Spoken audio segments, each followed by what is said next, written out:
বড়দিনের আগে আলোর মালায় সেজেছে পার্ক স্ট্রিট। নিরাপত্তা ব্যবস্থা খতিয়ে দেখলেন কলকাতার পুলিশ কমিশনার।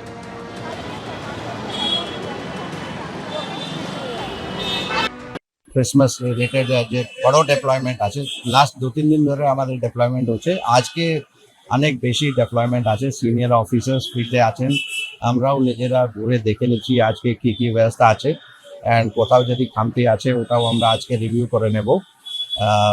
কালকে আমাদের খুব বড় অ্যারেঞ্জমেন্ট আছে, অ্যান্ড শুধু পার্ক স্ট্রিট নেই, যত ইম্পর্টেন্ট প্লেসেস আছে যেখানে বেশি লোক আসবে, জু, ভিক্টোরিয়া, মিউজিয়াম থেকে শুরু করে যত ইটারিজ আছে, ক্লাবস আছে, ইম্পর্টেন্ট যত প্লেসেস, মার্কেট প্লেসেস যেখানে যেখানে বেশি লোক হবে, আমাদের যথেষ্ট ডেপ্লয়মেন্ট আছে। ইউনিফর্ম ডেপ্লয়মেন্ট আছে, সাদা পোশাকে ডেপ্লয়মেন্ট আছে, ট্রাফিকের যথেষ্ট ডেপ্লয়মেন্ট আছে। অ্যান্ড কালকে আপনারা সবাই জানেন পার্ক স্ট্রিট কিছু সময়ের জন্য ট্রাফিক পুরো বন্ধ থাকবে। It will be roughly 5 to 9 depending on the situation.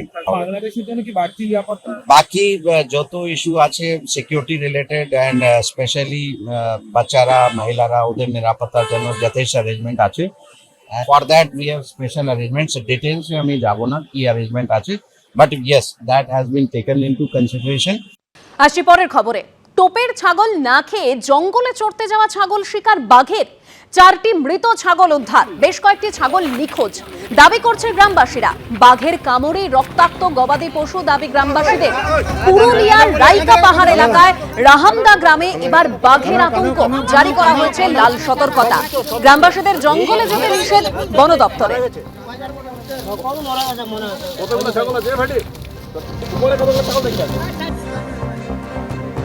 এখন এই জিনিসটা আমার কাছেও একটুখানি অবাক লাগছে যে যদি রেডিও কলারের অ্যান্টেনা ঠিক মতো কাজ করে বা চিপ ঠিক মতো কাজ করে, তাহলে বাঘের প্রেজেন্সটা না বোঝার কোনো কারণ নেই। তাকে ট্র্যাক করে তাকে ঠিকই ধরে ফেলা যায়। আরেকটা ব্যাপার হচ্ছে যে ট্র্যাঙ্কুলাইজিং এক্সপার্ট যারা গেছে তারা নিশ্চয়ই এক্সপার্ট, খুবই ভালো এক্সপার্ট, কিন্তু যারা ফরেস্ট ডিপার্টমেন্ট ওরা আছেন, ওরা যেটা ভালো মনে করছেন, কিন্তু এটা কেন ধরা যাচ্ছে না এটা আমিও জানি না।